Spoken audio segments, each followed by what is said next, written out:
Hello and welcome, ladies and gentlemen, to a Premier League presentation. I'm Blaze, and we're going to be bringing you guys a game between Fnatic EU and paiN Gaming. It's going to be an interesting game series here. We do have quite a few stand-ins to be looking at here, so I'll try to keep the names as straight as possible. But either way, it's going to be an exciting match here. Starting things off, we are going to see Fnatic on the Radiant. We're going to see paiN on the Radiant, Fnatic on the Dire. But Fnatic has first pick, and we've seen a lot of different ways they've drafted that and used that to great effect in a lot of their different strategies and their pocket picks and following things up with some really cool actions. So it's going to be an interesting match to start things off. It is a best-of-3 series going on into Game 1. Both these teams have clashed time and time again in different series, but this here in the Premier League, this is of course their first time meeting this season. So looking at their two standings in the Premier League itself, we see that paiN actually has not won a Premier League game. That actually means that as of their previous match, they are out of the Premier League bubble. I mean, effectively, if they win 4 in a row, they could tie for 4th place, but I just don't see that as a logical way to look at it. So essentially what we're looking at here is they're just kind of trying to get some honor back, trying to at least not be shut out the entire tournament. So we'll see how they fare, but Fnatic have been having a strong showing, even with Synderen as a stand-in here. So I'm excited to see what the two teams have to bring to the table. But beyond that, thank you guys so much for tuning in. I'm Blaze, and here's Vikramon. What's going on, man? Hey man, not too much. Two teams that we've sort of seen lately maybe suffer a little bit for their reliance on stand-ins, so we're going to see the sort of battle of stand-ins here with Synderen on Fnatic, and of course we have Saidao, who we actually saw on paiN in their last series, and then Don't Be Afraid as well. Yeah, so I mean, Saidao did some really cool moves as the carry player previously, and presumably he has a lot of potential in that role. I mean, he has all these people that are brought in to be stand-ins have a lot of experience in the pro scene in general. So although it's not a household name or anything along those lines, I'm sure that they're still very, very capable. And I mean, paiN Gaming has been moving around a little bit, shaking things up with stand-ins a lot recently. So one of them could easily be finding a permanent home on the team in the near future. Right. But as the draft goes on through, we see that Fnatic has been left open to the Keeper Light, and despite a slight nerf that proceeded with the most recent patch, he's still a very, very powerful hero, and Synderen loves to pick him up, just ponies everywhere, spams out the Illuminate, and puts out a lot of pressure. Right. And just one further comment on this. I think if you're in paiN Gaming's position now, it actually isn't so bad just to try out different compositions. You do have the opportunity via being in tournaments like TPL to face up against, you know, some of the best teams in the world. So you can test out various compositions, different heroes, different ways of organizing your team, and you know, if it works, if it's promising, then that's something that you can look to in the future. I mean, obviously you pointed out that they don't have that much to gain from a win, but that also means that they don't have much to lose from a loss, so they can sort of experiment and see what actually works for them.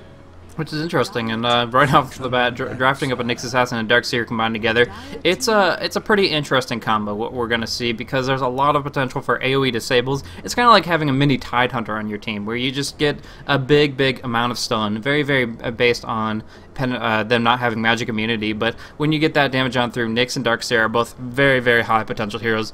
And Darkseer in the offlane generally putting out a lot of damage pressure and taking up quite a bit, and then turning into that mid-game initiator that we see, whereas Nyx has the versatility of running on the mid lane or the support. In most of the Western scene, we generally see the Nyx Assassin in that supportive role. He has a lot of lane presence, but more often than not, I've seen paiN Gaming choose to opt for Nyx Assassin in the mid and just kind of go for that whole steamroll aspect. I'm not sure how that'll work. It's just kind of how they like to play it. But Fnatic answering back with a Phantom Lancer and a Lone Druid. What are your thoughts on that? Fnatic definitely want to win, is what I would say about that. We sort of see this lately where teams sometimes have the option of picking up the PL, and I think they don't, almost just because they'd rather not have that sort of game. But Fnatic, a team that, honestly, you can't accuse them of bandwagon hopping, because they were one of the very first teams in the West to really rely on this Coddle Phantom Lancer combo. I wouldn't say that they debuted it, but they were one of the early teams that really pioneered the frequent use of it. I like this lineup for them. It brings great push to the table, a huge amount of inevitability, and if you're Fnatic, it's the converse situation of paiN. You really can't afford to lose, I feel like, at this stage of the tournament, because we're starting to get up into the thinking about playoffs time. And Fnatic right now, I believe, are 4th, with Mao's nipping at their heel, or I think No Tide and Mao's both nipping at their heels. Two very, very strong teams. So if Fnatic want to end up in the top 4, they definitely need to be very, very careful about games like this one against paiN and not dropping anything that they can't help. Yeah, and on that note, I mean, No Tide has been like postponed on 1 or 2 of their games to later on in the tournament, so they have a lot of potential to just kind of jump right back up towards the top, and from there, that 4th position can be very, very well contested. So right now, Fnatic wants to beat out No Tide, wants to beat out Empire, but paiN Gaming is a way to get there in the ratings, and I think that that's obviously where they realize it's very, very important that they get to that playoff bubble to show their skills in the spotlight there. But beyond that, I still think that Fnatic, yeah, like you're saying, we're kind of playing to their style just a little bit.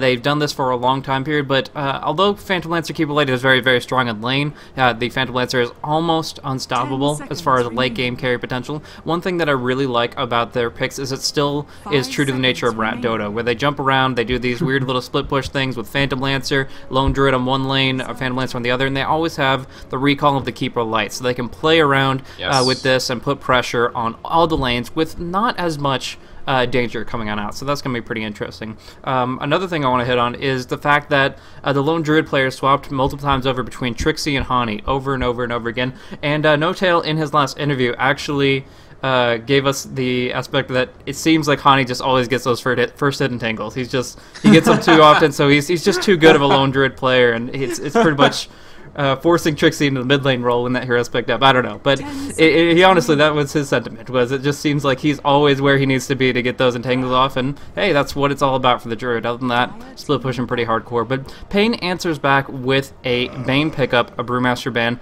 How do you feel this draft is rounding out their lineup to contest what we're seeing out of Fnatic?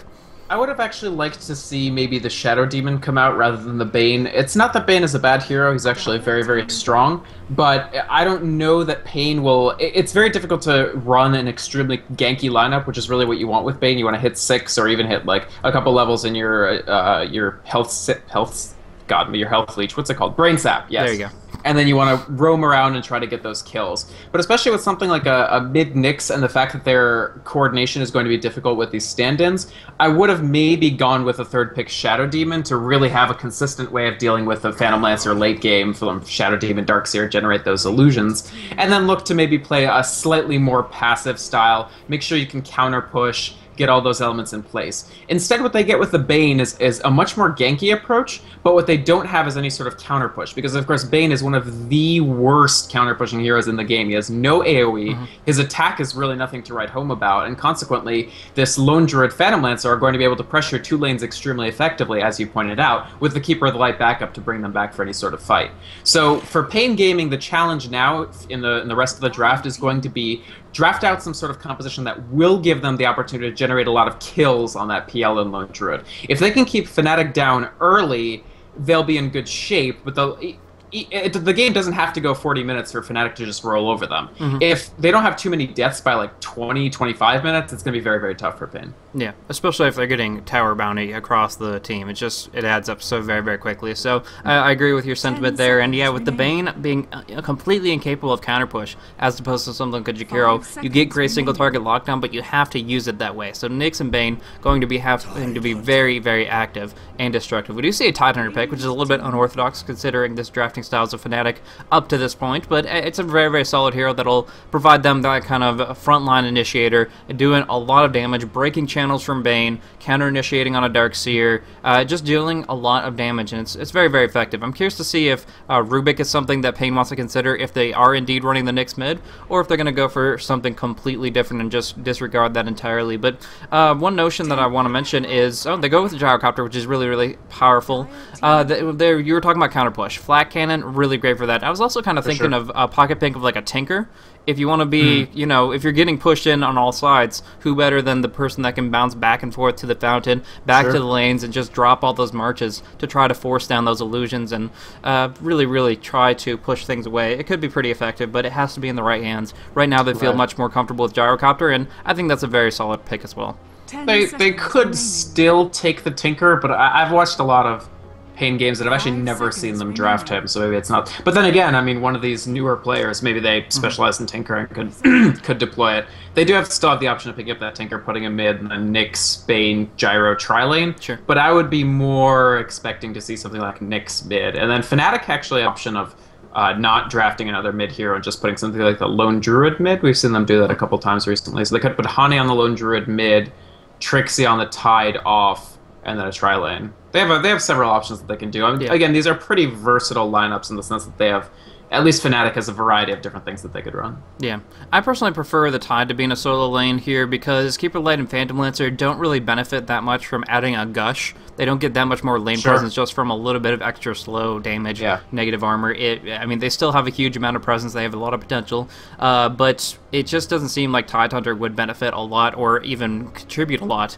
in that circumstance there. So I could see Tide having a much better time in just the mid lane, maxing Anchor Smash, having a lot of presence in that area and bulking up pretty quickly. He has high strength gain. He has amazing cooldowns, so I would love to see him get some levels on that big fish man there. But Fnatic contemplative about their last selection. 20 seconds left, and they're going to be trying to find something else. They have the Lone Druid presumably for the off lane, Phantom Lancer, Coddle for the top. Are they going to go with the Nature's Prophet here?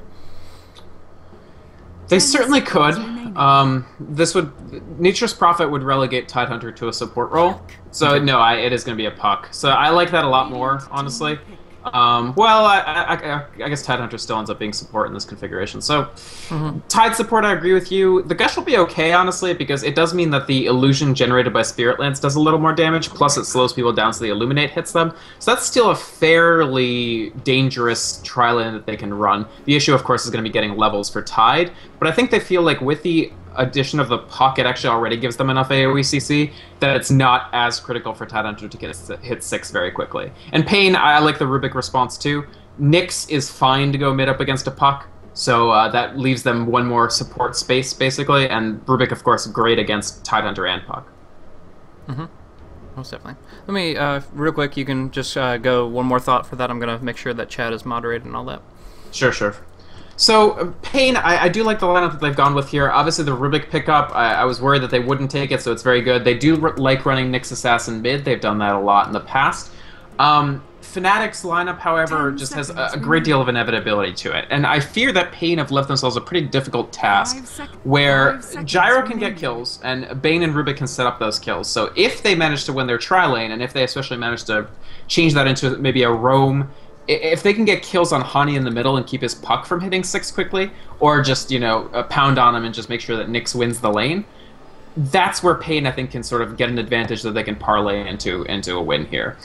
But it's a pretty tough task to actually get that puck down, just because there's the phase shift, there's the illusory orb escape mechanism that you have to deal with, and so I think paiN have left themselves a fairly small margin of error. And when you're a team that's facing up against one of the the best teams in the world in the form of Fnatic, and you start on maybe, I don't want to say a skill deficit, but you start with a difficult path ahead of you, I feel like the lineups you want to draft are ones where you have as large of a margin of error as possible, where we can play solid, and as long as we play normal, solid Dota, we'll have the advantage. I'm not convinced that the lineup paiN has drafted actually fits into that. Yeah. They're kind of looking for a little bit of a niche, finding a small timing window and taking advantage of it, whether it's catching somebody out of position when the wards or sentries are down with the Nyx, who's going to be trying to just completely steamroll. If he can't snowball, he's going to be kind of a lackluster selection. He's all about burst. He's all about getting a level advantage there. Also, along with that, Grent picking up the Rubik. If he can get like a Ravage Seal or even something like a Dream Coil, a couple of cool abilities from Keeper Light, so on and so forth, he can do a lot, but it puts so much on his shoulders. Grent is one of those Rubik players that generally is sitting around level 4, level 5 for a very long time. It's not that he's not finding kills or assists, it's that they are so very, very active and roaming and rotating that they generally don't just settle down and find some nice neutral experience which to feast on. And from there, it does take it a while to get rolling with the Rubik, and if that's the case, it's going to be harder and harder in the middle of team fights to jump in, stay mobile enough without a 4-staff, stay tanky enough without maybe a drum, and still be able to get those big steals off. So again, like you said, they're not really drafting something that just is stable. Okay, we just spread out, we do what we do, and as long as everything goes smoothly, then we're going to be in an okay position. They need to put the hurt on Fnatic. They need to put some aggression out, and hopefully they'll be able to accomplish that, but it remains to be seen. Right. And it does look like they're playing safe in terms of laning, because they're going to send the Rubik, Bane, Gyro to the bottom, knowing that Fnatic will almost certainly run Keeper the Light PL with the Tide as a safe lane. What do you think of that choice for paiN? Not going for the aggressive tri-lane, but just playing safe with this Gyro Bane? it's difficult to do up against that Phantom Lancer. If you let Era farm, he's going to take every opportunity he can to make that very, very difficult on you later on. And I mean, 4.2 agi gain stacks up quickly, and then you have big items coming out. Tranquil Boots, it looks like, will be his item of choice. So there is some limiting factors on the movement speed when it gets broken, but in general, he's still going to find plenty of sustainability on the lane, and I think he's going to be relatively comfortable in this top lane position. However, the issue is that if they went top, they would still be up against No Tails Keeper Light. Try versus try, that kind of situation. Illuminates coming out, lances off. It's just, even a Darkseer is going to have trouble surviving against this with a Surge, at least to stay in creep wave for an extended period of time. So just thinking a 3v3, if they were running the Nyx Assassin tri lane and going for Carapace up against Illuminate, completely different. But in this situation, it's very, very difficult for them. Okay. Just 1 second.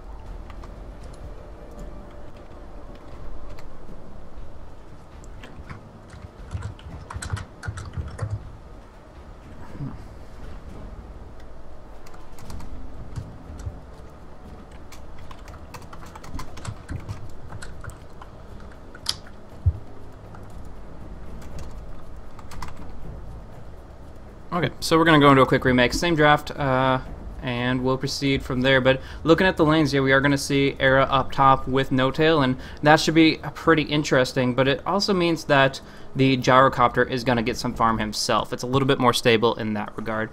So that'll be pretty interesting. And I'm curious to see if that'll pay off in the long run. That's obviously what they're kind of going for, generally speaking, is just to get big base damage off on the Gyrocopter. If they can accomplish that really early, then the Phantom Lancer won't be that big of a deal. But generally speaking, the Lone Druid's going to find farm, and when you have a dual core lineup that's not going to get that shut down, you're going to be in a pretty good spot one way or another. Now, the Nightmare is great against the Lone Druid on bottom, because of when it tries to move around the creeps, you can actually cast Nightmare on it and just completely de-aggro it so that they can proceed on as usual, and it won't be an issue with that. And yeah, I'll pick. That's very, very important to remember. Cool. But beyond that, I do like the tri-lane of paiN. What I want to see, what I'm going to be looking at early in this game is what Fnatic are actually going to do with Synderen, because now that it's not a 3v3 lane, it does open up the possibility that he'll take a little bit more of a roaming role, because honestly, his Gush is going to be almost completely useless against like Darkseer. No kills will happen because he got a good Gush off, I feel like, at least on the Darkseer. What might happen is kills on Nyx mid. So if there's some intelligent roaming in addition to sort of pulling the lane and making sure those jungle creeps are stacked up and he can farm them with Anchor Smash, Synderen could actually have a huge impact on the game just by making sure that the Nyx has no chance to snowball whatsoever. Yeah, that's going to be really the highlight here. They're going to have to focus on Dust once certain things start becoming reality, like the Vendetta starting roaming around. They want to have good control and good lockdown on this Nyx, because a lot of it hinges on him. They don't expect to win bottom, and if the baiN and Rubik are good about it, they might not even do that well bottom. Like he might have to go to the jungle or something like that. But right now at this stage, I'm just kind of thinking along the lines of when they break on into team fights. And one thing that we haven't really talked about is the influence of that Ravage. It's something that you don't see in a lot of different games, but it's a very, very big cooldown. If Tidehunter won't be finding Blink Dagger, but with some good pulling, he will be able to easily get that Ravage. Darkseer is not one of those heroes that can contest that very directly. So I think that Tide finding those Ravages and finding those opportunities will be very, very difficult, because Gyrocopter is kind of trying to go between survivability and damage. If he goes for the BKB, great, but it only lasts so long, and it does limit the fact that you can't go for mobility items such as Drum. You can't go for other big, hard-hitting items. So in that situation, yeah, he's going to get the BKB up against the Tidehunter. That's a no-brainer. But in doing that, he's also limiting himself in what other big items he can pick up. It's just another 4,000 gold that he has to spend just because he's up against a Tidehunter and a Puck. Right.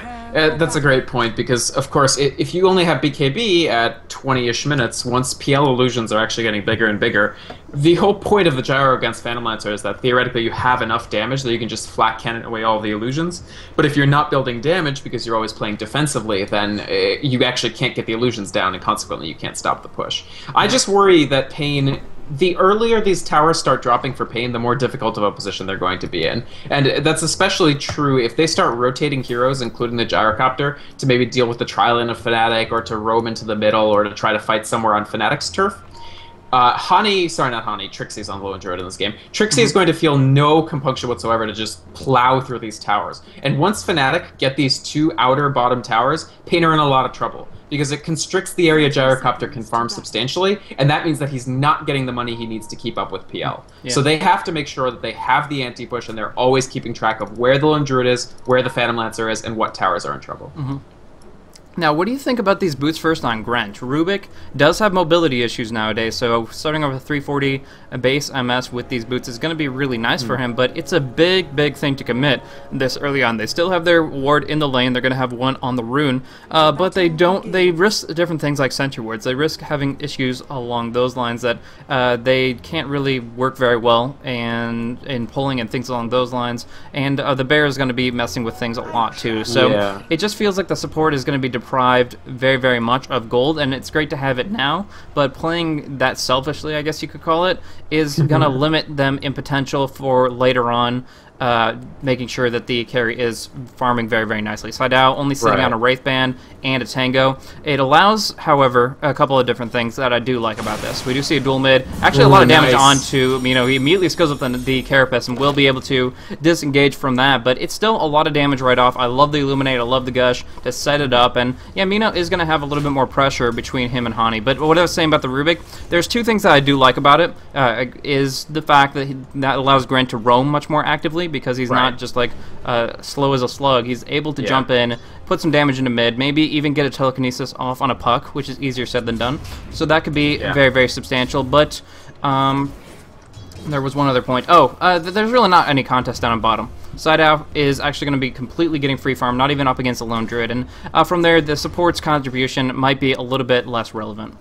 Yeah, it does look like a dual mid for Fnatic, which I think is interesting, just to make sure that the Tide gets his levels. He will get levels faster in a dual lane than he would in that tri-lane. So it slows down the puck, but gives the Tide a little bit more. Plus it puts that, that danger onto Menno. I do want to say, the Spiked Carapace not leveling anything until he reached the lane and leveling Spiked Carapace totally saved him. Because the Illuminate damage didn't go through, it did go through, but the Illusory Orb damage didn't go through and actually stunned puck. So that was really good. Grent, the one other thing about the boots is actually it'll let him chase the bear a little more, so it's part of why Trixie had to go to jungle. Because sometimes you try to pressure the bear when you're in a tri-lane, and it just walks away safely every time, whereas with boots you could actually keep up with the speed of the bear and even exceed it. Yeah. So good control from Fnatic here, actually doing a stacking of the camp on the west, now giving opportunity for No-Tail to just illuminate that up, and of course he's just pulling away and making sure the Creequilibrium is in a good spot for Era continuously. I mean, the lanes generally inevitably will push if you're not very precise about when you time your denies, so with these little mini pulls and then double pulling over to the Troll Warlord, No-Tail's finding himself in a good spot where he can get some great gold, great experience, and Era's going to be in a good spot too. So the interesting thing, they've actually rotated Hani, now that he got level 2, into the solo hard, putting Lone Druid on a more permanent basis in the jungle and Tide solo mid. This is an interesting rotation. What's your analysis of this? I mean, he's got a bottle, so he's got plenty of life to work with, sustainability to work with that restoration. They knew that Tidehunter, I figured Tidehunter versus Nyx was a no-brainer to me. But of course, with that puck and Lone Druid, you have to have one of them in the jungle. You can't just send one to a dual lane. They're generally not going to be as relevant in the later stages of the game. They want to get their big nukes up, Waning Rift, Illusory Orb, Dream Coil, so on and so forth, and not having that window of opportunity with solo experiences really, really limiting the potential of the hero. So I think it's good that they've figured out these lanes now. I think this is definitely where they want to be. I'm curious as to why they waited until this point. I guess because they have Bottle and stats on Puck, he can do a little bit more action here, survive up against this combo, and he's going to need it. He's definitely going to have to pop off a jaunt to get on out of this mess, and actually timing his phase shift so he can dodge out the homing missile, but a little bit mistimed. Nevertheless, can he get the... No, he can't get the phase shift. Barely does. He did get it. And there's a regen rune to bring him back up to full if necessary. Either way, I think that's mostly what it's about. The homing missile, you can't get out of Rubik plus paiN without the orb jaunt, and you can't get out of the homing missile without phase. So kind of combining those two aspects together, I'm not sure if the homing missile would have been that big of a deal, but Hani playing it safe, and it's now in a good position for some solid experience. Yeah, I think it was just what you said at the end there, where they wanted to make sure the puck actually hit 2 before going to the lane. It didn't matter for him to be any level other than 2, because all he needed was to have the jaunt and the phase shift. And then the Tide... Maybe they didn't feel confident level 1 versus level 1, plus they thought they could get the kill early. Obviously, you saw Fnatic go for the first blood. They didn't quite get it, but the thought was there, and it was pretty good. So that leaves Cinderin. I mean, he's going to be at a somewhat of a disadvantage, but not that big of one, honestly. He's somehow keeping up on XP, or even ahead on XP. He hit 5 a little earlier, so actually I think this Tide's in great shape. Darkseer has found a window of opportunity. Don't be afraid. Was in the jungle for a little bit, but sitting at level 3, now level 4, he's happy to come on in, block off a single pull, and try to actually make an impact on this top lane. Make sure they're not pushing it too hard with the Iron Chill to take that away, and as well, don't be afraid. Just trying to find some nice experience. As far as Sentry Wards go, though, No-Tail has been hanging onto these since the beginning. He still has these Sentry Wards available, and will very, very quickly, especially if he tries to stack these, realize that it is blocked off. So that is something that he can address, and that's one of the reasons why, although Darkseer with a few levels is great at surviving on that lane, it's not as effective because the supports are going to find a little bit of farm here and there. And now No-Tail, yeah, he has to drop some Sentry Wards, but first of all, he was willing to commit them at minute 0, and second of all, now he's gotten a few last hits from creeps. He's actually been able to sustain himself nicely, and it's not really that big of a deal. Right.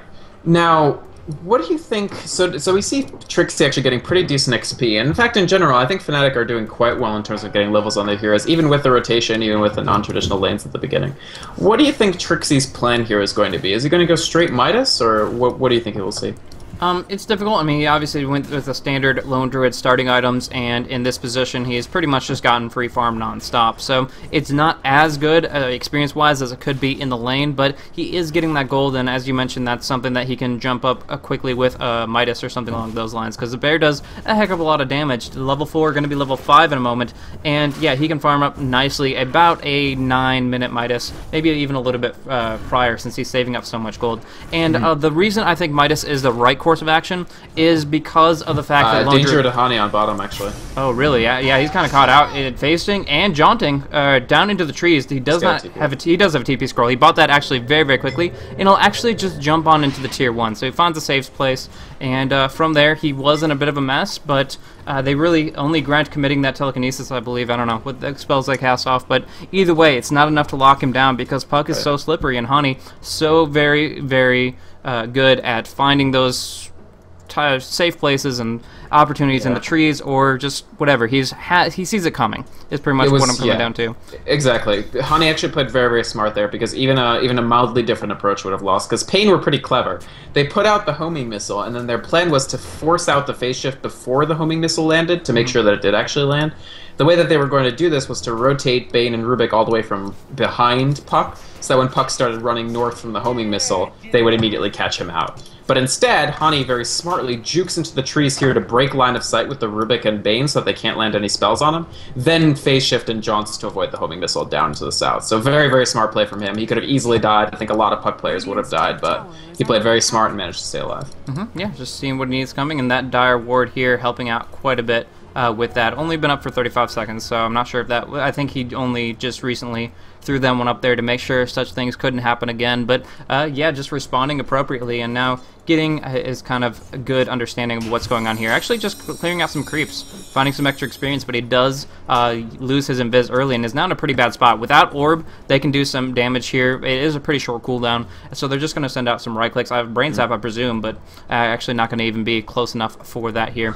Either way, shoot, I'm trying to think of what my train of thought was before Hani had that issue down on bottom, but kind of lost it. Oh, the Midas. Yeah, Midas Yeah. will allow Trixie to hit level 8, level 9 very, very quickly, and that's going to accelerate his farm extremely well.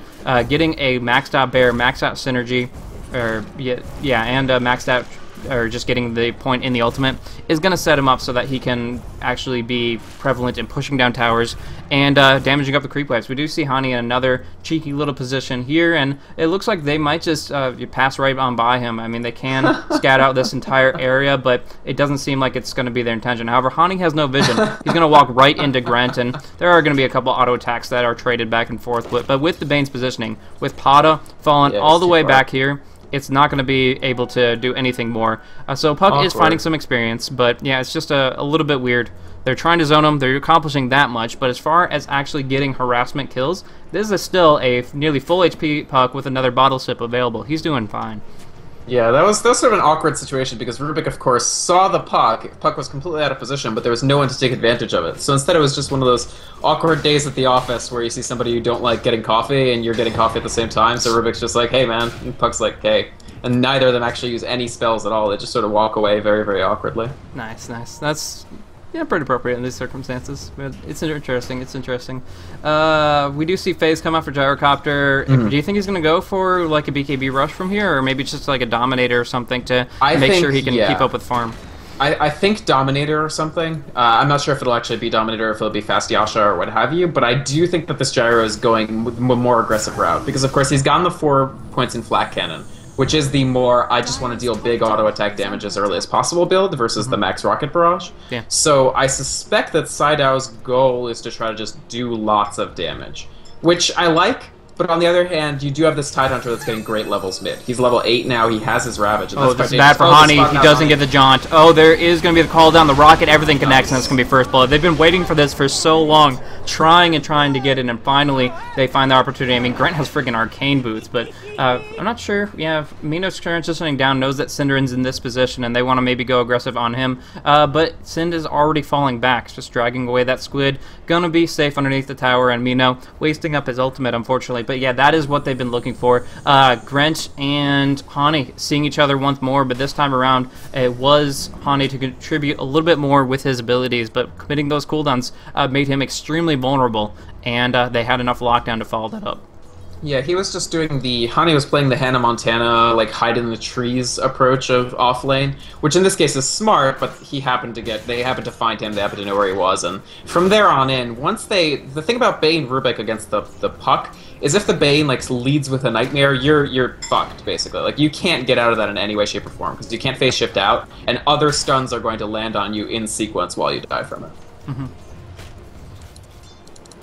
So Trixie is finding his farm. He is sitting at level 9, actually topping it out because of that Midas. That is really, really good for him. He's going to be able to put damage into towers if he so chooses. But the one thing about Fnatic is they can maintain the status quo. They've given up first blood. That was probably the most that they had to lose in this laning phase here. And instead it's just going to be farm, farm, farm away. We see that the Phantom Lancer era is sitting at 60 CS, competing very directly with the Gyrocopter. And Lone Druid coming out a little bit ahead comparatively in that regard, but it's the gold from the jungle, so it's not going to be as substantial as far as picking up big items. It's just making sure that he's very, very active on the creeps. Now we do see down on bottom, Nightmare comes out for Cinder, and he does have a Ravage, but you don't want to use an escape Ravage here. Crack and Chill is going to maybe hit right when the homing missile does. No, it hit right before. Already proc through that threshold, has to pop the Ravage, and instead still gets Fade bolted on down. Very, very unfortunate. I'm not sure why Grant doesn't have Spell Steal just yet. Did he? I mean, he has 229 experience. I think that he was level 6. Yeah, Spell Steal. But he could. I'm talking about Spell Stealing that Ravage right there. Oh, yeah, that's a good question, actually. I'm not sure. Honestly, that was an awkward engagement from paiN, even though they got the kill.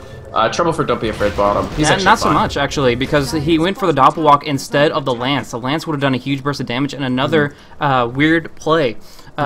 Yeah, as far as experience, I'm trying to remember the numbers on it, but that was a kill on a level 8 Tidehunter. Might have been enough to bring him level 6, in which case what I'm talking about is completely irrelevant.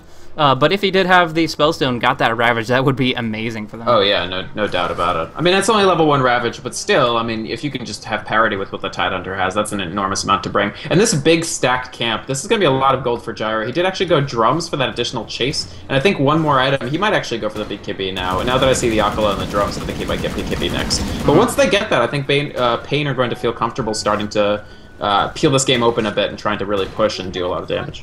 On mid, they do get a pick off, initiating with that Vendetta and following it up with just a little bit of everything else. A lot of bursts coming out from these two. Grent and Amino just want to put the damage in, and Hani doesn't have that time to react. Just the disables come out quick, and from there, if you're not completely like lightning reflexes, you're going to have a very rough time against this kind of composition. So he has to play a little more carefully. He is only sitting at level 6, and so he has some great initiation potential, but at survivability, he's still a very, very fragile little fairy dragon.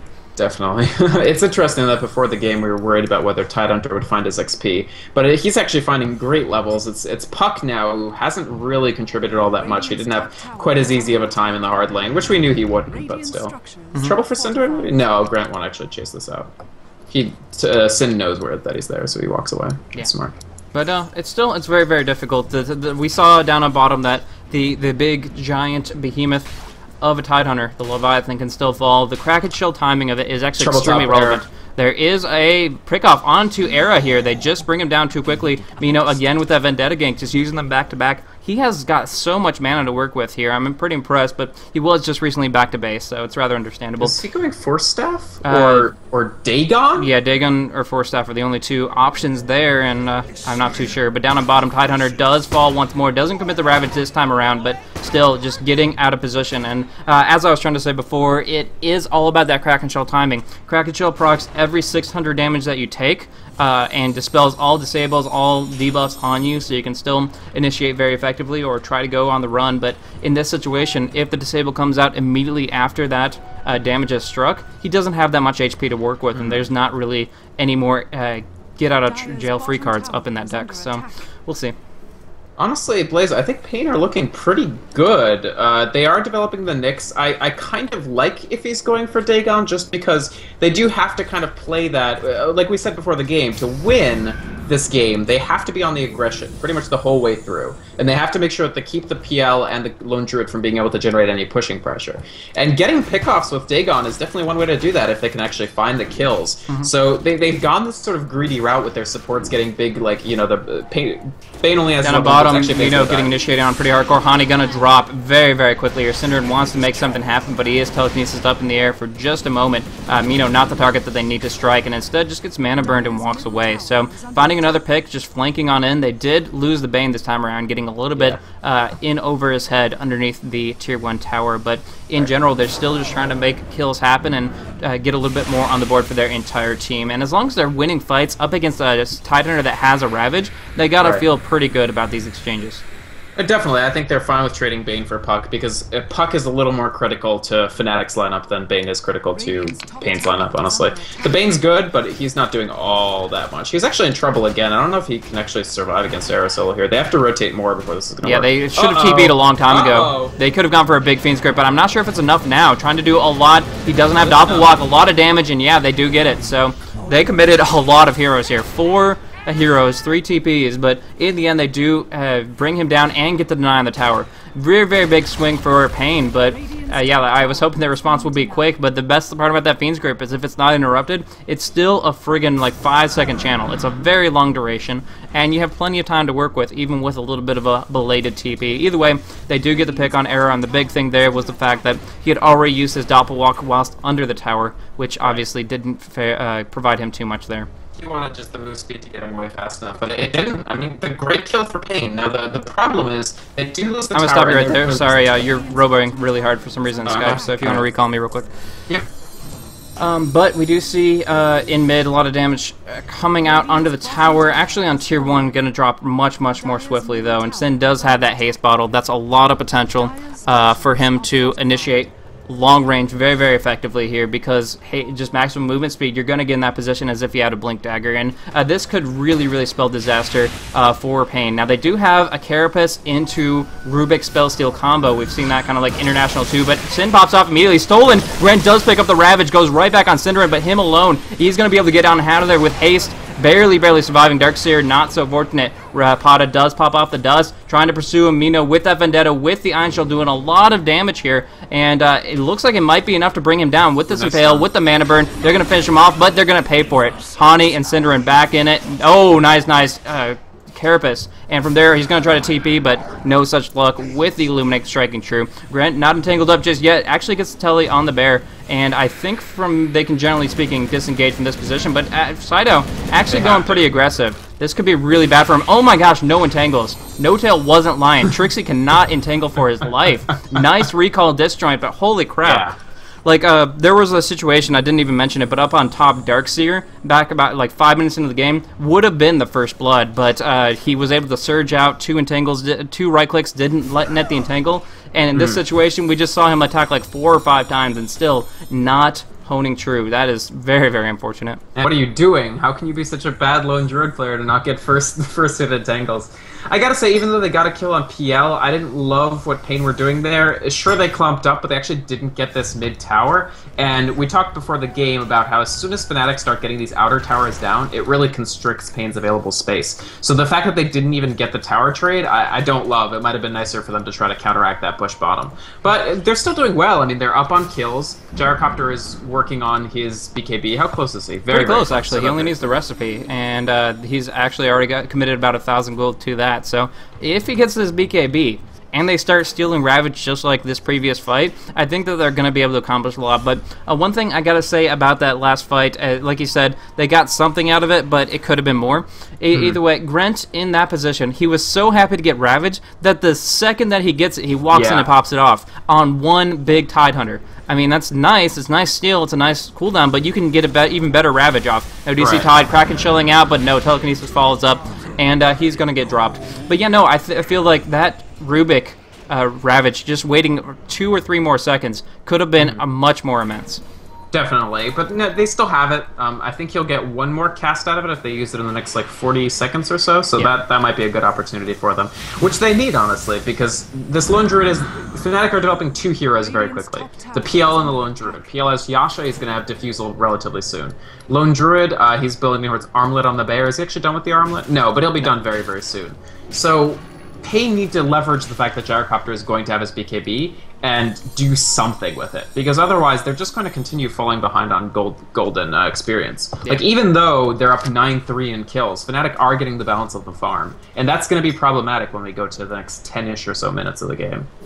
Yeah, definitely 100% agree with you. We do see the mechanism coming out for the Darkseer. That could be a great timing window where they can go in, have both the mech and the BKB up. It just means a huge, huge team fight for them. Rubik has lost his Ravage. He's going to have to look for another opportunity like before, and with that Carapace, it's still very, very viable to get the stun sufficiently on the Tidehunter and steal that Ravage on up. But either way, I still think paiN has to be on the offensive as soon as that BKB is up on Gyro, and indeed it is now. So Sidedown still farming up on the top, but they could easily start putting pressure on mid and bottom lanes if they feel confident in their teammates in the team fight scenario.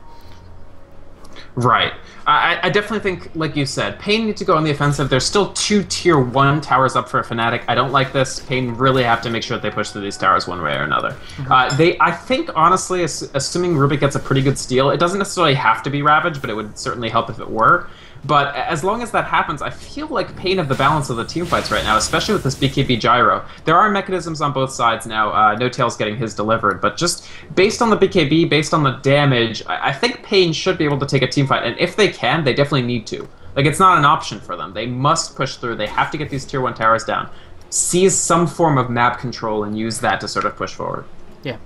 Now, one interesting thing about Fnatic that I have to critique is their lack of detection. They have put down very, very little. Actually, paiN committing much more to detection up against a Phantom Lancer than Fnatic is up against a Nyx, who had an Invis-Rune, now has Vendetta, going in and trying to put some damage really, really quickly. There is a recall. Cinderin is going to just go away. He feels in just a dicey position, wants to push down on bottom, and indeed he's going to be perfectly happy to accomplish that. So now they realized everybody was missing from paiN. They didn't know where they were, but the one thing that they wanted was to make sure that their big teamfight ulti was with the team itself. So I think that was a good maneuver, but now we see all this damage pressure onto tier 1, and Fnatic does not want to give that up for free. They're going to try to put a little bit of pressure back on out, but Trixie has to watch himself. Even with his mountain of HP, he doesn't have a cloak yet. He still can be bursted down if they get enough disables, and they do vacuum up to start this off. Telekinesis coming on through, but they're committing a lot of cooldowns right now. Wall of Replica as well. So many cooldowns. Trixie mech'd up. The Ravage coming from Cinderin.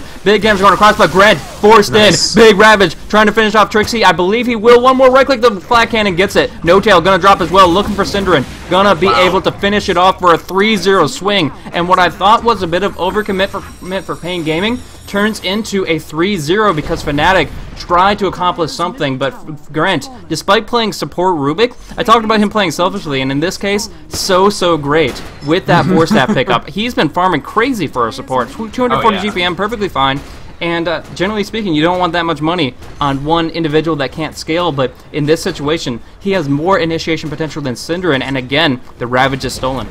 4-staff is so good on Rubik, honestly. We just don't see it anymore because obviously people don't run him mid, but the days of the Blink 4-staff Rubik on Ferrari or Dendi were, I mean, this was the time when you did see heroes like Tidehunter, when you saw heroes like Enigma that were simply must-steal spells. So if the other team is running Tidehunter, it behooves you as a team with Rubik to try to give them that mobility. Make sure that you can duck the Ravage and steal it. It's just something we don't see that often these days, but it used to be a huge factor.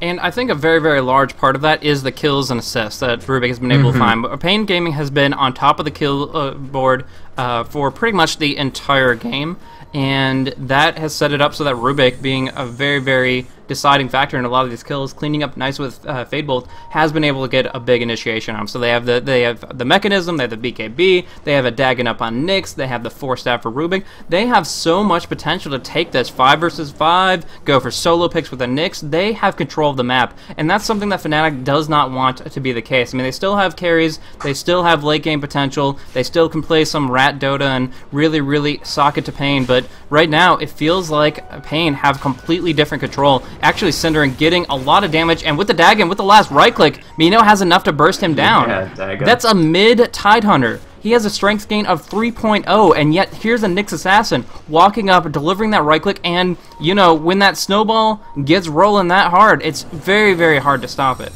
Yeah, initiations, getting Cinderin out of the picture for long periods of time is anytime that happens, Fnatic really can't afford to tangle with you. And so it's very good for the Nyx to actually find those pickoffs. Now, in good news for Fnatic, they did Hot pick on off bad this spot. tier There 2 is the tower Dream here. Coil. They commit the wall, vacuum them both on in, but they are looking to disengage. They get the kill on the sentry ward. They're happy to walk away, forcing out all Pata's gold. Interesting 4-staff, trying to dodge Illuminates, I don't know, but either way, they are going to have to commit one more sentry from Grent to try to actually contest this position. And I think Fnatic should be fighting for every little bit of map control they can acquire. Mino isn't tangled up. Is there any detection, or what? Yeah, how are they? Oh, the sentry down. Sentry. Yeah, down in the river. Either way, Mino surged away, but finally get that entangle. Unfortunately, not a very consequential one. Yeah, honestly, smart play from Trixie there. He saw Mino with just as he peeked out here and with the sentry, and he sat here until Mino jumped on him to respond. If there had been another entangle, I mean, they could have easily killed that Nyx Assassin. Now, of course, there wasn't another entangle because Trixie is bad at Lone Druid. You gotta push that entangle button, man. Where's the... you gotta push those buttons. Sure. So, I don't know, I feel like paiN need a little more, because they have lost this tower. This is going to make it a little more difficult for them to take control of this jungle. Gyrocopter does deny this, but again, they're falling a little bit behind just on a pushing perspective, because you can see Era is about to put a lot of pressure on this tier 2 bottom. And so paiN, I think, need to respond sooner rather than later, make sure that they are able to at least trade off these towers. Yeah, I'm not sure if they're falling behind. I think that if they don't do something, they're going to start falling behind, because, I mean, taking the tier 1 kill for Gyrocopter, getting that deny in mid, those are all really good things in the grand scope of the game for paiN Gaming. The issue, oh my gosh, Mino, is he going to find another one? Oh, Cinderin. Oh, the vacuum does not catch the Ravage coming out from Grant. What is going on here? I don't even know. Fada going to get picked up with the Visa Blade. That's all that's clear. Those cooldowns. Those abilities, he had it last second, apparently, because he's already lost it. So he just wanted to try to cast it the very last second. Instead, just sends himself into the fire and gets dropped down. So, unfortunate indeed. And this Entangle proc does not commit enough to bring down Mino. He's going to survive. But yeah, no, Fnatic's just going to say, okay, screw it. They've lost their Ravage, their Rubik. We have ours going for Roche, trying to go in for the kill with an Aegis on, presumably Phantom Lancer, but he's got pretty good items, doesn't really want to sell stuff, whereas Trixie has item slots to spare, so might just go for the Aegis on him for that notion, and the fact that Double Bear is pretty solid. Yeah, I mean, what you see there is just why paiN can't afford to let these outer towers drop, because if they were able to reinforce with the Gyrocopter, that'd be one thing. They could turn that fight around in some respect, but they couldn't at all. His nearest TP point would have been tier 2 mid, and the fight was occurring at tier 2 bottom dire. So there was absolutely no way that the gyrocopter, who was trying to deal with the PL push at tier 2 top, Radiant, could have possibly gotten all the way over there to save any of these supports. And consequently, this 4 versus like 1 on Cinderin turned into a 4 versus 5 that they had absolutely no hope of taking. Yeah. That was, I mean, it looked really awkward based on the fact that Grant was just mashing that Ravage at the last second, but in general, it was just a weird engage. They go in, and the Nyx jumps on the Tidehunter, gets a lot of damage across, but Tide has managed to get a little bit tankier and was able to survive. I don't even think the Nyx was able to get the Dagon off. He just got fogged on out, and the vacuum didn't connect either. There's big cooldowns involved there. The Vendetta, of course, substantial, but 22 seconds on vacuum. The Ravage itself, it all looked like they were just throwing things away. And of course, after that, Fnatic had just an easy opportunity to lock people down. Not so much on the Nyx, but definitely on the other heroes. So finding those kinds of opportunities, they take the Roche, and now they're swinging back very nicely in experience. And Tidehunter, Cinderin has Blink, so that's 2 blinks that they have up. They have Puck, they have Tidehunter, both with Blink daggers, and so that sort of seizes the initiatability back from paiN, as it were. It means that Fnatic can take teamfights a little bit more on their terms, just as long as this Tidehunter is able to not get picked off by Nyx. Which, with the fact that this is still a Dagon 2, he's gonna be able to, I think, live through the basic Nyx combo at least. So that puts Fnatic on much more solid ground for these team fights. Not to mention, of course, the Aegis on Trixie, which is a huge factor as well. Yeah, it's really weird for him to be ranking the Dagon here. I understand it for a quick little bit of burst. It's kind of core in that mindset of just trying to make sure you can get those picks like we saw on Tidehunter in the jungle. But Tidehunter is going to get stronger. He has a huge strength gain. He's going to be able to survive. Puck is generally going to be able to slip on out of there if he has any vision in advance. I mean, we see just him maneuvering right here. And so Mino going for that Dagon is going for pickoffs where I don't think Fnatic is going to slip up and let them have. I think he should be going for more teamfight utility, and in this sense, it's going to be more and more difficult for them to engage as a team. But the one thing that contradicts that mindset is Gyrocopter's amazing farm. Sidao has gotten 236 CS. He's got a Butterfly and a Helmet Dominator. He has all-in. He doesn't have buyout, but he does have a huge amount of items. 35% evasion, lifesteal. All he needs is that Divine Rapier. If I just to be frank, like, he can't compete with them on a level without Rapier. It's just straight up. He has great agi gain, he has great items, but eventually Lone Druid will have an MKB or an Abyssal Blade, and Sidao can only last so much. He hasn't used his BKB yet. Very good for him, but I think it's coming, man. I mean, Lone Druid already has Basher, so Abyssal, I don't know if he'll make it immediately, but it's going to happen. I honestly agree with you. I think Gyro Rapier sooner rather than later. Keep in mind, he has gone this purely damage-oriented build. The 4 flat cannon, the max cooldown, and nominal amounts in rocket and homing missile. Like, he already has 8 levels in stats. He's level 17 right now. And he's gone the Butterfly. I honestly think he will go all in on damage. If it's not the Rapier, maybe an MKB or something, but... For this Gyrocopter, it's going to be critical to just mow down these opponents. I just think that paiN's window to do so is maybe a little bit narrower than they think their window to do so is, because once that Abyssal comes up, it'll be pretty tough to get that Gyro through the obstinate fort that Fnatic can put up, and especially with the better initiation, at least until more mobility items come out for paiN, I just think it could be very difficult indeed. Yeah. Grant trying to find out Hani doesn't get the opportunity with a quick phase into Blink, but one thing I want to highlight on is Era's kind of lack of farm. He's been sitting top lane mostly, a couple of jungle kills here and there, but he's sitting at 31 minutes, getting recalled down to bottom, but what is he bringing? He's bringing Yasha, a Diffusal, great items early on, but now that heart has been really delayed. I feel like a 30 minutes should be an easy benchmark for Era in this situation to have that heart already. And right now he is he's only like 400, 500 away, but it just not even like a 300 away, I think. It's yeah, very close. With these last few hits, he'll practically have it. I'm just saying, generally speaking, Era has been able to get these kinds of items at 29, 30 minutes, and now he's getting them at 31, 32. It's a minor thing, but with the damage that's coming out on Gyrocopter, it could be influential. If paiN initiated right now, it would be disastrous. Fortunately, Fnatic is playing very passively with their warding, and they have good understanding, and that smoke was rather unsuccessful onto Hani, so it's not really going to come to much, and my gripe is kind of worthless in that sense, but it just it just seems like Era has been pressured a little bit more than we generally see.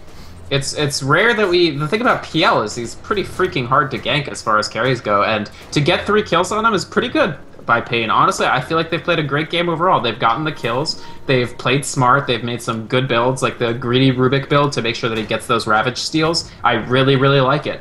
What I'm concerned about is I'd hate for them to put all that effort in and still lose just because PL and Lone Druid gain inevitability. Yeah. So I'm still sort of just cheering for them to take fights while they can before it starts getting rougher and rougher for them. But they might just wait to get that big damage at him on the gyro, whatever the next item is. He does have 2800, so he could get a Demon Edge, for instance. Yeah. Speaking of plenty to work with, we do see Grant has 2500 himself. Could go for something along the lines of Blink, or could go for a little bit more potential in team fights, Necronomicon, or anything like that. Nyx is jumping in with a rank 2 Vendetta, but all these Phantom Lancers are just illusions. Era, the only real one up on top lane, and it's going to take a little bit of time before Mino can actually make his way there. He has rank 2 Dagon, but one thing is Era, being at level 17, has built-in magic resist, which stacks up now to 40%. So that burst is going to have a lot of follow-up. They need this Fiend's Grip to lock down, and Pada not only just now coming on in, there is a quick disengage from Era. He is on out of there, and because they're... I saw a gem before, but it's actually on Trixie. So because they're not running a gem, and they're just relying on Dust to pick him off, they're not actually going to find that opportunity. Battle Cry out on the bear, doing a lot of damage to the tier 3 on bottom, and that's just little tiny, like, I don't know, I'm trying to find the best way to describe it, but they're poking and prodding at the tier 3s, and every single inch that you give to Fnatic, they can later turn on into a mile. Those racks are going to be gone before you even know it. If you take your eye off the minimap for a second, Trixie's going to be down there. They have recall, they have this bear that's getting more and more farmed up. He can 1v1 just about anything, and I really think that they're willing to just commit to PL top lane constantly, Trixie bottom lane constantly, the supports roaming on in between, and putting paiN in a difficult position. Definitely. I would have liked to see the gem. I think this gem on Trixie is actually originally from Brent or somebody. Like, I think they had a gem, but without it, I don't think they're going to get the pickoffs on Era at this point. And Fnatic have reached the point that we said they would reach, which is the split push, very difficult to push out. Now, paiN have done their homework. They're pretty close to being able to push through, counter push these with just gyro, but he can only handle one lane at a given time. And Flat Cannon, he's not Medusa. He doesn't just naturally AoE. It's on a cooldown.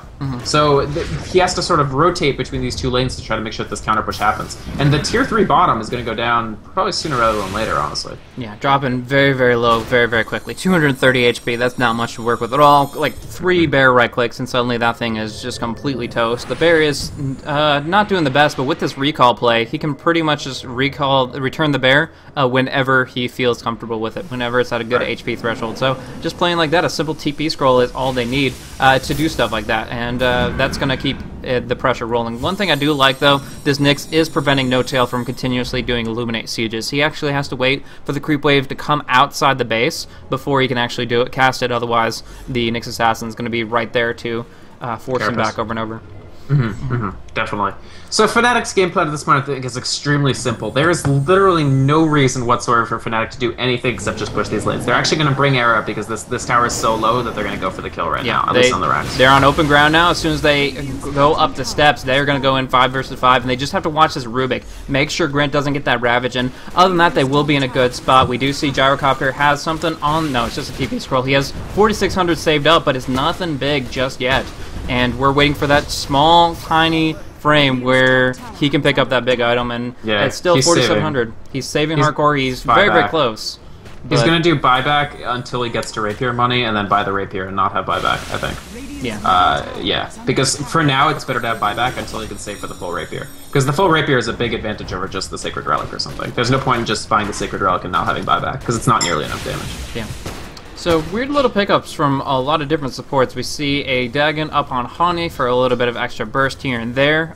We also see that the Rubik has actually picked up a Yule Scepter for himself. Do you think that's just to try to see the Ravage coming and immune through it? I mean, that's still 2.5 seconds of disabling yourself. It's that, or you can pick up the Bear, which is actually pretty good. You can save somebody from getting entangled chained.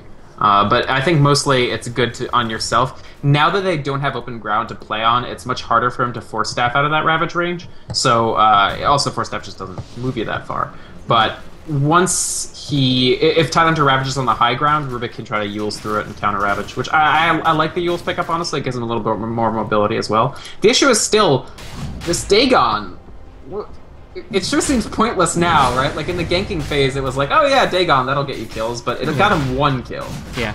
And ranking it up is probably the bigger issue there. Actually, Mino jumping on in, but no. beautiful, beautiful reaction coming out of Hani, just obliterating Nyx. He couldn't even get a right click off.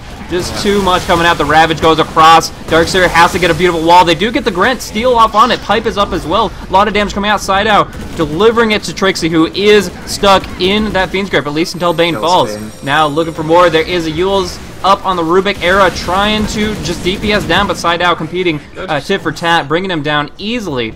And from here, it's actually coming down to Hani versus Grant, and that's not an escape that he can really make work, except he does go for the force, goes for the TP, oh, the Dagon! Oh, the Dagon! That's how it pays off. That's how it works out. Anyways, Era bought back, trying to jump on in, make something happen with the Roche, try to bring down the Gyrocopter, who still has plenty of gold in the bank. But now Side out on the run, popping the drums next to FaZe. He might be able to run out. No, the Spirit Lance next to Diffusal, next to the Entangle. He is stuck here, and that is going to force him to buy back. Yeah, that's really, really, really, really, really bad to lose the Gyrocopter, actually, because that means A, Roche, B, he's probably going to have to buy back because they're just going to rotate to bottom. Puck Dagon, just after I made fun of Nyx Dagon, the Puck Dagon actually doing work. He gets 2 kills with it. Yeah. He picked off the Rubik, obviously, and I think he got Nyx, too. Nyx didn't quite manage to escape.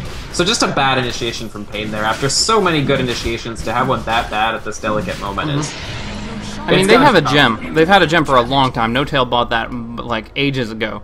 And it's been sitting comfortably on multiple different heroes, but specifically resting on Trixie. Now, they were able to use that to great effect, and picking off one here at the beginning of the fight, that's going to screw things over pretty hardcore. But either way, no, that is very, very bad. They're not going to have to force the Gyro buyback. That's nice for them, that he can still keep his gold up, and actually does have something on the Courier Sacred Relic. So, really wanted to have just a full Rapier, but yeah, of course, when you're level 20, you're going to lose a lot of gold on death. Right. If he had lived through that last fight, he would have had the Rapier. He had the money for it. But unfortunately, Fnatic, honestly, the buyback on Era was really smart. I think without that Phantom Lance, the Spirit Lance rather, I think they probably would not have caught the Gyro, or they would have had a lot more difficulty doing so. But Era, smooth positioning, able to clean it on up, and the question is, do you feel that made Era's buyback worth it? He didn't do anything other than pick up Aegis and lance that Gyrocopter. I think the Aegis on him is really good. They do want to put that Aegis, and it gives them more time to sort of move again to this tier 3. It is money, but honestly, Manta, Diffusal, Tarask already puts you on such good footing as PL. They don't need him to do as much damage as they need Lone Druid to do damage. So honestly, I think he wasn't using the buyback for that much other stuff, so it's fine. What do you think about him? Gyro buying out, by the way, for Rapier? He is going to get the full thing. Yep. And I like this. The amount that you can turtle with a Gyro Rapier that you protect it's insane. I don't know if you were watching earlier today, Blaze, but it was either EMS or the Russian Dota 2 League.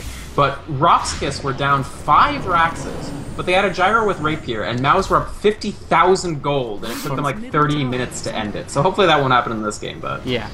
Hopefully not, but it is a lot of counter push potential. It's very shiny now with the recent update. Either way, it's a lot of damage coming across, 100% propagation to everybody within 1,000 range. It's very, very substantial, and that's going to add up very quickly. They have to actually try to get some hard disables on him, hard lockdown, and so far the Bears and Tangles haven't been on point. And Pale actually going on through. They want to initiate with this. Bahani turning around with the Dream Coil. BKB comes out. Here comes Side out. Big right-click damage, but it's only hitting on Trixie right now. He has a lot of armor to work through. They are going to be able to bring him down, but now the Flat Cannon. Cinder jumps in. Big Blink. Ravage hits on Side out. Counter Ravage from Grant every single fight. Works it out, but now Cinder on the run. Now it is going to be Gyrocopter. Oh my gosh, he's going to fall in the end.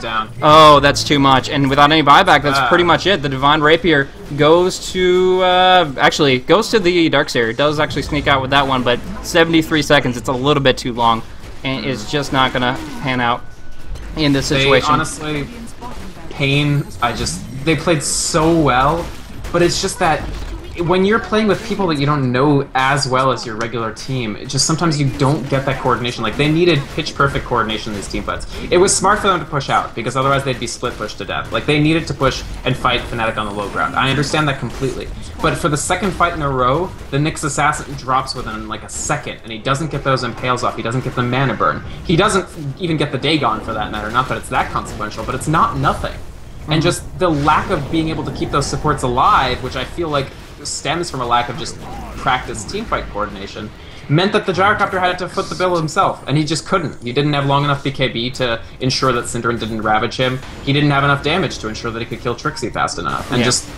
It is a 5v5 game. Like, your gyro can be as big as you want, and if the rest of the team dies really quickly, you don't have what it takes. Yeah, and along with that, a lot of it came down to positioning of Fnatic. paiN jumped on out of the base to try to initiate on that, try to put pressure out there where they thought they could get a pick, but if they were a little bit more patient about it, I think they would have had a better window because Fnatic's positioning was really good in that situation. But, sorry, Fnatic actually only let Trixie get a bunch of right-clicks in until the BKB had expired. Then they all rushed in, Synderen got that Ravage off, and although the flat cannon was active and did a lot of damage, it wasn't going to 100-0 anybody. So in that situation, they got a lot off with Synderen's Ravage, and they were able to survive through most of it. With Vlad's Armor Aura, so on and so forth. They really... The Divine Rapier Gyrocopter, that first flat cannon that he popped off, wasn't impactful enough to change that fight. He does have it again, by the way, and it's unmuted. So they do still have 2 Raxes, though. So Fnatic didn't get Megas off of that. True, true. I mean, they did push in for the Ancient, but if we've seen any of Fnatic's games, it doesn't mean all that much. They have the tier 4s down, they have a couple of Rax out, but they're still going to be able to possibly do a lot here, especially if you have a Gyrocopter with that Divine. But what I'm kind of expecting is a lot of Bashers. I'm expecting maybe an Abyssal Blade to come on out. Actually, already up on the Spirit Bearer. It just has to be... You have to either give Spirit Bearer some mana to work with, or just put it onto the main Druid. Either way. But then I could honestly even see, even though it kind of generally sucks on PL, just to get an Abyssal, just to shut him down, because when there's a Divine Rapier on the board, the last thing you want him to be able to accomplish is, like, Satanic Lifesteal. It just, no. Oh, poor Menno. Did you see that? No, I actually did not. What was up? So one thing is that the problem with Impale is that it's not the problem with Impale, but one deficiency of Impale relative to something like Jakira's Ice Path is you can't just like pre-cast it on a face-shifted Puck. And so he keeps trying to do it and it keeps not working, and Puck just responds by Dagoning him down with 1 hit. That's interesting, that's interesting. I don't really know what to say about that, but yeah, it's if you tough. try to go for it and it's not going to happen with that kind of immunity, it's just going to screw you over completely. He went for the Dagon Gambit, but the problem is Hani like called his bluff and re-raised him, because Hani now has the Dagon 5, whereas Nyx is a puny Dagon 2. Nice, nice. But one thing is, now we're seeing Trixie... Actually, no. We're going to see the last team fight. So, Pipe going up. There is going to be... Oh, terrible vacuum. The Wall of Replica, useless. And now they're just going to watch as the bear right-clicks him down. No illusion there. And it looks like it's going to be too much. Hani doesn't have Dream Coil, but still can put a lot of damage out. Here is Gyrocopter with that Divine. Trying to do a lot. Brings down Synderen. Looking to follow things up, but he doesn't have the initiation he needs. Synderen buyback. There is the Bane getting dropped down in towards the middle of the base. They're actually just trying to put pressure on the Ancient now. Go for the Rax. They will get Megas here. Almost, but Era instead just finishing off Rubik, looking for some damage, but side out, answering back. Era out of mana. No way for him to get out of here, and this should be a quick, easy cleanup. The bear gets an entangle. Side out in a terrible spot. Does life steal. Oh, the Dagon! Divine Rapier on the ground. It is going to be picked up once again by the Darkseer. He will just zoom on out of there with it, but Dagon 5 cleaning up Gyro, forcing the buyback. No Tail, blinding like Mechanism, will be able to walk on out, but Sido is back. He doesn't have Divine. Where is it, Darkseer? There he goes. Giving him his rightful weapon, and from there they're going to look to just force them back on out. This range Rax. 590 HP. Ravage. Gyro down. They lose the Rapier. That's the end right there. The Gyro didn't realize that because they killed Tidehunter so well, once Tidehunter bought back and came back, they didn't have the... They still had Ravage, and that was the end of Gyro. I can't believe I missed that, but yeah. Blink Ravage had it up. Sorry, go ahead. No, it's you. I didn't really catch that, unfortunately, but yeah, the Blink Ravage, that's all that they really needed, and a couple more right clicks. I mean, Fnatic pretty much had it their way either way, but yeah, that is just a bit too much. Is that 3 Gyrocopter lives, still having the Divine Rapier every time, but... Yeah, that was really good. Commend, please. Now you know we're pubbing. This is when people are asking for some commends. But honestly, in the end, the Dagon ends up doing way more work for Puck than it ever did for Nyx Assassin. Just they were using it as insurance to kill the Gyro, because Dagon 5 does a lot of damage, and just getting that last little bit on Gyro when he doesn't have BKB is really critical for them. But honestly, paiN played so well for so long in that game, and just they let it go a little long. They had to, because they had to get big damage on Gyro, but the last couple fights just didn't quite tilt their way. And the problem with losing fights narrowly against PL Lone Druid is a narrowly lost fight at 40 minutes is Raxes, several Raxes every time. Yeah. It was just interesting how these all exchanged back and forth. Really, they needed so much to hinge on them. Two things they needed to have happen. It was Gyrocopter get crazy farm, Nyx get big momentum, and as a third, Grant stealing a bunch of Ravages. All three of those happened. But it wasn't enough based on, like you were kind of saying, the inevitable aspect of Lone Druid and Phantom Lancer. They get going hardcore, and in this situation, you have Heart, you have Abyssal Bear. There's so much to work with, and I love the Tidehunter picking up the Vlads as well, just making sure that they are ready to go toe-to-toe, even against the Gyro Divine. And it's just kind of showing that they can crush that down, and even up against the Ravage, they were in a good position to finish it on out. So it's really interesting how it panned out there, but yeah, side out in the end, just making a bit of a mistake with the overextension when that Ravage was still available, but I don't have been enough either way, because there was just too much pressure. And I gotta say, just Fnatic were able to play their style of game. They were pressured on 15 minutes. The first 15 minutes were all about paiN gaming, but they started bouncing back. They picked up Daggons themselves. That was crazy burst damage coming out from the puck, and as well, they were just able to jump in and make good trades either way. I don't know. It seems a little bit odd that paiN was fighting, making the better trades, making the better fights, but when you pick a late game lineup like that and you just can't hold the line, even a Divine Rapier Gyrocopter is not going to be enough here. So, yep, there we go. That's pretty much it. We're going to go on to game 2. This is of course the best of 3 series, so this was game 1. Very, very interesting, but in the end, it's just too much for paiN Gaming to handle. We'll see what they have to bring to the table for game 2, but either way, it was very, very interesting. This is the Premier League. I'm Blaze. You can check me out at any extension of /BlazeCasting, primarily Twitter, and from there, also Vikramond. Yep, so people can find me. If you Google my name, you can pretty much get all of my stuff. I'm on YouTube, Twitch, Twitter. I have my own website, all that stuff. VYKROMOND. Feel free to Google it. Cool. That is going to be it for game 1. Going on to game 2. Thanks for tuning in, guys.